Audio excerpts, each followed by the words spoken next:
Hey, welcome here guys in another solo level in Rise video.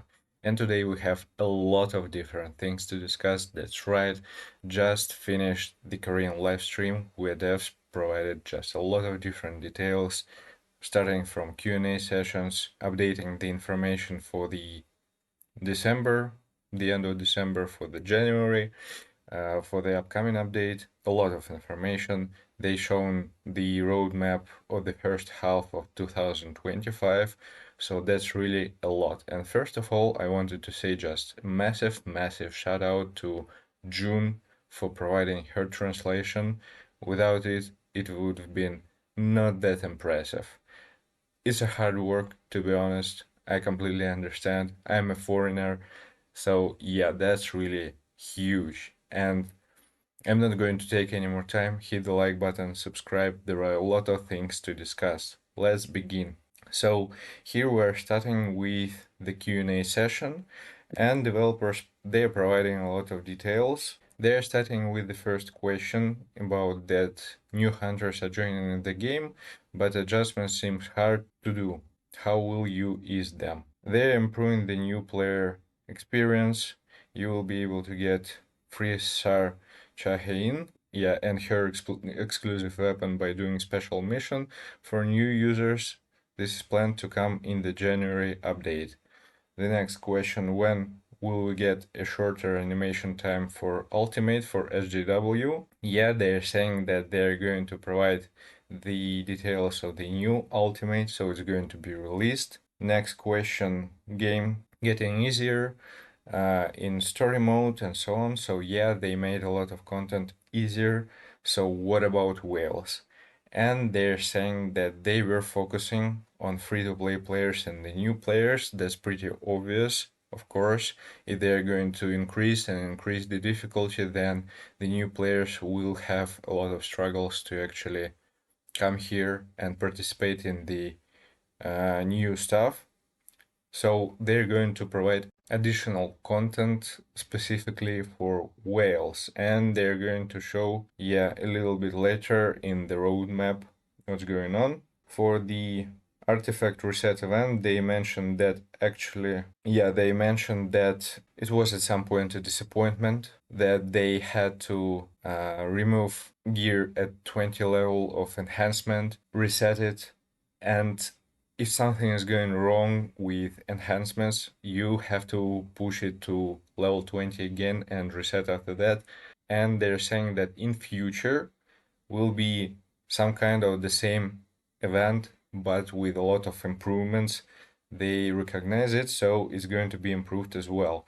Also, they're saying about tier level 5 gems, and this is an important one. It's been mentioned.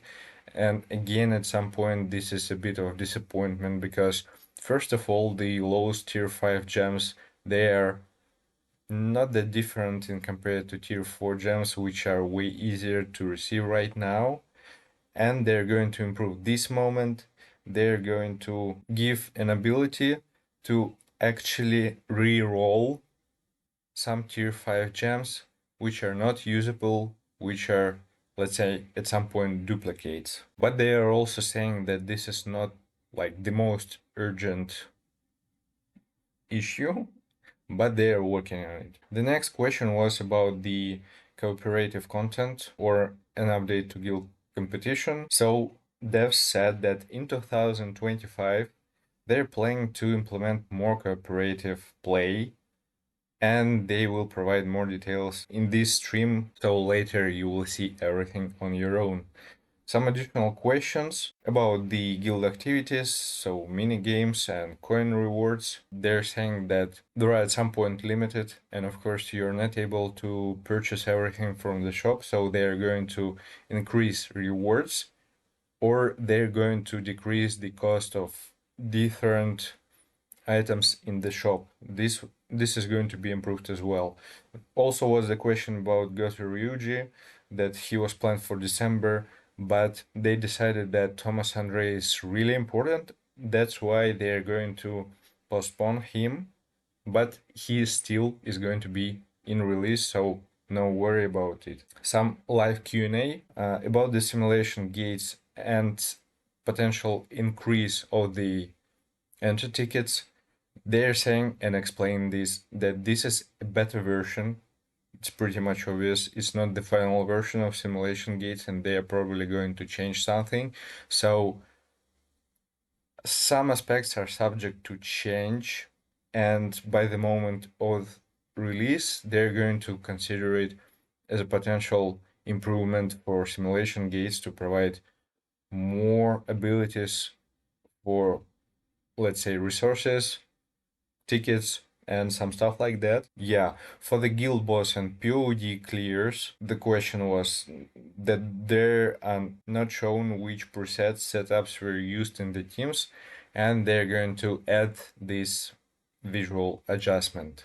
So for those who are interested what kind of teams, sets, and some stuff like that was used, this information is going to be provided. Next one, they're going to topic of Beru, and of course they're going to show more information about him in this live stream. The thing is, the question was about the general rank for shadows.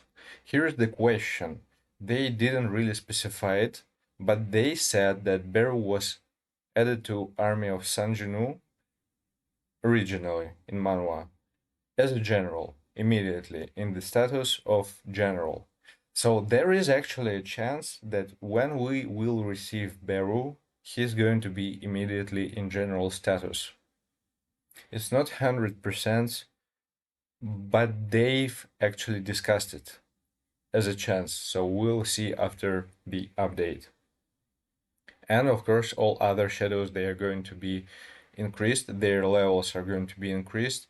You will be able to upgrade them till the general level. There was mentioned a little bit of gold issue because of the previous events, and in general that we have now a lot of different ways to spend our gold.